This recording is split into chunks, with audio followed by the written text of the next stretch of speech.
In this episode, we talk about Cyclone Remal that has killed over 30 people and has wreaked havoc in Bengal and the northeastern states. We also talk about the Israeli airstrike on Rafah that has sparked a global outrage. But first, we talk about Bangladesh MP Anwarul Azim Anar, who has allegedly been murdered in Kolkata. Hi, I am Niharika Nanda, and you are listening to Three Things, the Indian Express news show. Anwarul Azim Anar, a member of parliament from Bangladesh, arrived in Kolkata on 12th of May. That day, he is said to have visited his friend in the eastern part of the town, which appears to be the last time anyone saw him. Authorities investigating the matter believe that he was murdered, with the Dhaka Police claiming that his body was dismembered and then disposed of. While many questions remain unanswered about the case, Anar's childhood friend is being suspected as the mastermind behind the alleged murder. In this segment, we speak to Sweety Kumari from the Indian Express, who has been reporting on the matter for the paper. Sweety, to begin with, can you tell us a little about Anwarul Azim Anar, the Bangladesh MP who came to India? So Bangladesh Member of Parliament Mohammad Anwarul Azim Anar was 56-year-old and he is three-time Awami League MP from Janada 4 constituency, which falls under Khalna district of Bangladesh, which is on the western side. And he's a known name. He is the ruling party MP of our neighboring country. And can you tell us a brief timeline of what happened?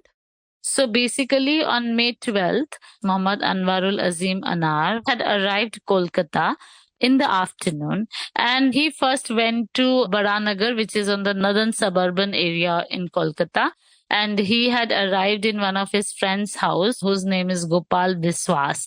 And he left his house the next day, which is May 13th, saying that he is going for some medical treatment. And he had also informed the same to his family too in Bangladesh. So after May 13th, Bangladesh Dhaka Police are now saying that he entered into a flat in Newtown, which is Sanjeeva Garden. It's an upscale apartment, and he entered into a duplex flat. And after that, he went, missing, as in nobody from his family were able to contact him. And subsequently, after family were unable to talk to him, his PA tried to get in touch with him, but unfortunately, he was not responding to their calls. So they filed a missing complaint in Dhaka, and also informed his friend, who is from Kolkata, Gopal Biswas, in whose house he had first come to after coming to Kolkata. So this man then also filed a missing complaint on May 13th, and subsequently they started investigating. Right, and we understand that the Dhaka police is also involved in the case now, along with the CID. So tell us what they found out after they searched this flat in Newtown. So CID found blood stains in the flat, but they did not find any dead body. There was no one in the flat then, and they collected some of the samples, and they also found one comb where there was some women hair in it, and they have seized all these things. There was nobody in the flat, and they also have procured some CCTV footage on the basis of which they are saying, now Bangladesh police and CID are together saying that this MP had entered the Sanjeeva Garden but never left, and they suspect that he was murdered. And in fact, the Dhaka police is alleging that he was murdered quite brutally. Tell us what they have been saying. I was speaking to one of the IO and police official who is a part of this investigation from Dhaka.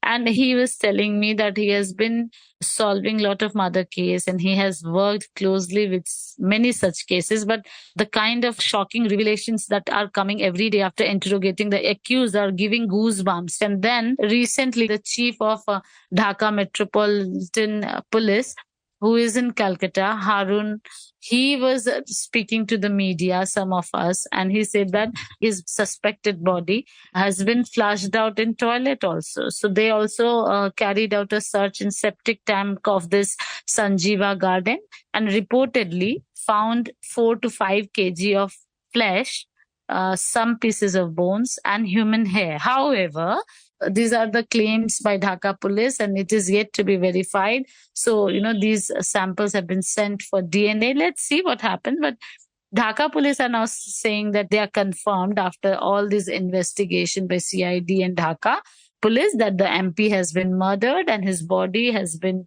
dismembered and disposed of in a manner so that it can never be found. And Sweetie, the person who is being called the mastermind behind this murder is a man called Akhtaruzzman Shaheen, who is a childhood friend of Anar. Tell us, what do we know about him? So Akhtaruzzman Shaheen is in US, but his Bangladesh origin. He was childhood friend of the MP. They used to do a lot of business together. There are reports, Dhaka police have also spoken about it, that they were also involved in gold trading, which they suspect was illegal. There were a lot of other kind of trades and businesses that they used to work together on.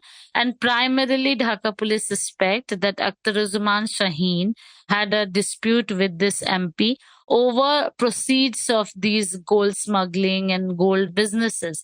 And he wanted his share, and that MP was refusing or whatsoever. So there are a lot of narratives which are coming, but Akhtaruzzman Shaheen is being suspected to be the mastermind of the crime. He was in US, he came down to Bangladesh and then to Kolkata, and he, arranged everything, the weapons, and then he planned a cold-blooded murder. And have any arrests been made in the matter? Any individuals that the police has managed to catch? Yeah, so initially Bangladesh police arrested 3 people. Amanullah Said alias Simul Bhuya, he's 56-year-old. Bangladesh police are suspecting that he was the one who had actually murdered, and he was directly involved in the murder of the MP. There is Tanveer Bhuya, who basically helped Amanullah. And there is this woman, Cyclone Remal, who was present in the place of occurrence, but not at the time of the murder. It was a duplex apartment, so it is suspected. It is being said that Celeste was upstairs when the murder happened. However, these are, on the basis of what Dhaka police are claiming. I mean, there's no dead body as of now. So unless they find a dead body or they match the blood stains found in the flat with the daughter of the MP, we cannot come to a conclusion that he has been murdered. This is what I'm sharing on the basis of what police investigations are about. Now, the primary suspect, as I told you, that Akhtaruzzman Shaheen, who is in US, he is suspected to have planned all the murder, and he had used Amanullah, Tanveer, Celeste Rahman, who are arrested. CID arrested another butcher in this case, who is Zubair Havaldar. He is from Mumbai, and he was brought to Kolkata 2 months back, as per police, only to cut the body parts of the Bangladesh MP. So 4 people have so far been arrested, 1 by CID and 3 by Bangladesh police. And Sweetie, have we seen a case like this before in the state? For police, it is rarest of rare cases. See, who is getting murdered? A Bangladeshi MP. He is a VIP. He was traveling to Bengal. What was his purpose? There are so many unanswered questions. What was his purpose of visit? Why he was not having any protocol? He was not coming with all the MP protocols. Otherwise, his movement would have been watched by Intel Department of Bengal. So there was no input to Kolkata police that he was here. And, there was no protocol maintained. And there are a lot of unanswered questions. I was speaking to cops who are, investigating this case. For them, this is like rarest of rare case. But if you talk about, in India, if there has been some cases, yes, definitely. We know that Sheena Bora case was a mysterious case. Her body was never found. Her mother was arrested. And in due course of investigation in 2015, if you remember, police had on record said that the body was cut into pieces and it was thrown in the jungle, in the canal. So there have been few of the cases which are similar to this. Now Bangladesh police is thinking that there could be some larger conspiracy, not just a personal or business rivalry. So they are keeping all the possibilities open and, investigating. And next we talk about Cyclone Remal, which is the first major tropical cyclone of the year. The cyclone lashed the southern districts of West Bengal on Sunday night and has so far killed over 30 people. Besides wreaking havoc in the Bengal region, it has also triggered heavy rainfall across northeast, leading to roads being washed away, disruption of power supply. uprooting of trees and electrical poles and causing landslides. To learn more about the magnitude and the impact of the cyclone and how early warning systems helped, we have Indian Express's Amitabh Sinha joining us. Amitabh, can you begin by talking about Cyclone Remal and how it affected life in Bangladesh and West Bengal? So, Niharika, this is the cyclone season, and it's not unusual to have a cyclone come on the eastern coastline of India. It's very normal. Basically, May and June, we'll see cyclones every year, and then the next season is in October and May. So, Cyclone Remal is the first cyclone for this year.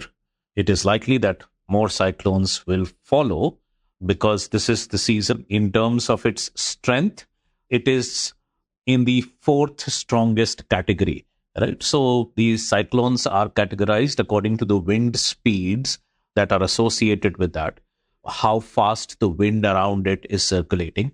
So by that standard, it is in the fourth strongest category, and it is what is known as a severe cyclone. We know this particular cyclone, Remal, it hit the coastline in the area between one of the islands in West Bengal, near West Bengal coast, and part of it in Bangladesh. So, it hit the West Bengal and the Bangladesh coast.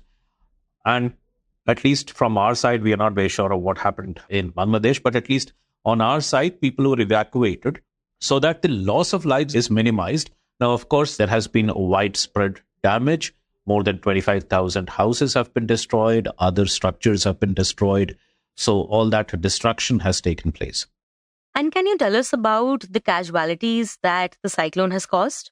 Now, because cyclones are fairly regular on, in the Bay of Bengal side, there is an elaborate mechanism for evacuating people in advance so that the loss of lives can be minimized. So, cyclones can be predicted a few days in advance, and we have now a fairly sophisticated early warning system about cyclones. So almost a week in advance, we are able to predict the exact trajectory and where exactly it is headed on the land, where it's going to make the landfall.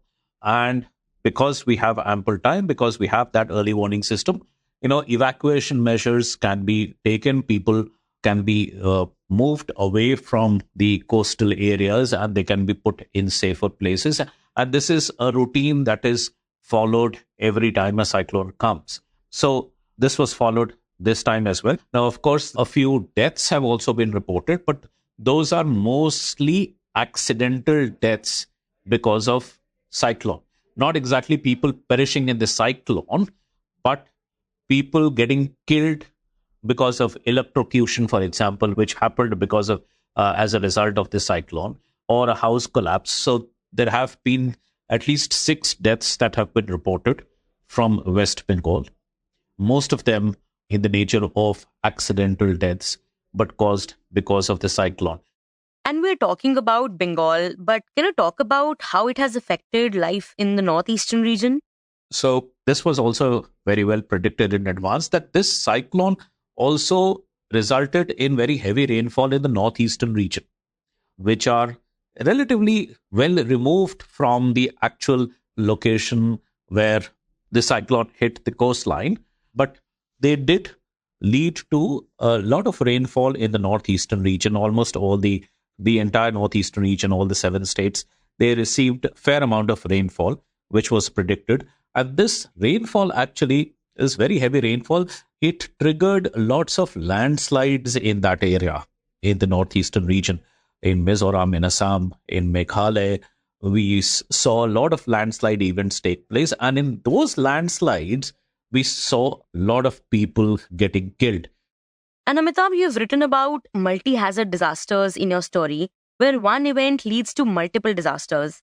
And a similar thing has happened with Cyclone Remal as well. For example, it caused a quarry to collapse in Aizwal, killing 17 people. So, talk about these multi-hazard disasters. So that quarry collapse is again, it was triggered by a landslide. People were working there, normal laborers. There's a rainfall, very heavy rainfall that happened. There was prediction of a rainfall. Now, the entire northeast region is very prone to landslides, and that's very well known. It has been mapped very well. There are very few flat surface areas in the northeast. Most of the area has hilly regions, and the cities also are on inclined slopes. The soil there is loosely bound to the rocks, and there are very high chances of a landslide happening.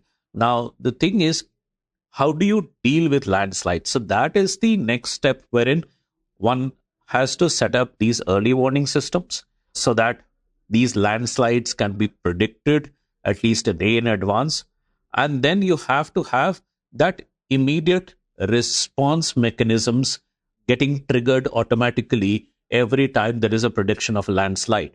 So that response mechanism, the kind of thing that we see with cyclones, for example, that whenever a cyclone is predicted, immediately the response mechanism comes into force and the evacuation starts, and the district administration knows the drill and they evacuate people, take them to safety zones so that impacts are minimized. A similar system needs to be put in place for landslides as well. It is workable, and some pilot projects, as I said, are already being tested at a few locations. And the idea is to strengthen it, put it at more and more places so that we are able to minimize the impact. So that is one part, that we have early warning systems and we take preemptive measures to minimize the impacts. The other part, of course, is to avoid exacerbating the possibilities of landslide. And that can be done by ensuring that vulnerable areas are kept undisturbed so that we know what the vulnerable areas are, and therefore commercial activity or infrastructure projects or new construction, unregulated construction, those kind of activities need to be carefully examined at those places. So, strict adherence to the building bylaws. If there are no building bylaws in a lot of, hilly areas, we actually do not have building bylaws. So building bylaws need to be created and need to be strictly adhered to. And people who are working in this, they say it's quite possible to be done. I mean, the zoning part, the mapping has already been done. What the next step is, of course, to have these restrictions or regulations in place and strict implementation that needs to be ensured at each of these places. And Amitabh, you mentioned early warning systems for cyclones previously. Do we have them for landslides as well? So it is possible to predict the possibility of a landslide at a particular location as well. But we have been trying that early warning system for landslides. It hasn't been set up at all the places. There are a few locations wherein we have been trying these systems out. But the idea is to have early warning system for each of these vulnerable locations. So that probably will take some time. But that's the only way to mitigate the impacts of such disasters, because you can get rainfall warning well in advance, a couple of days in advance, surely at least a day in advance. Therefore, you can probably predict the likelihood of a landslide also happening, with a fairly well in advance of the event actually happening, so that remedial measures, evacuations can take place. Unfortunately, we don't have that facility set up at most locations. Only one or two such locations are being tried out right now. The idea is to have that network established through most of these vulnerable locations, but probably it will take some more time.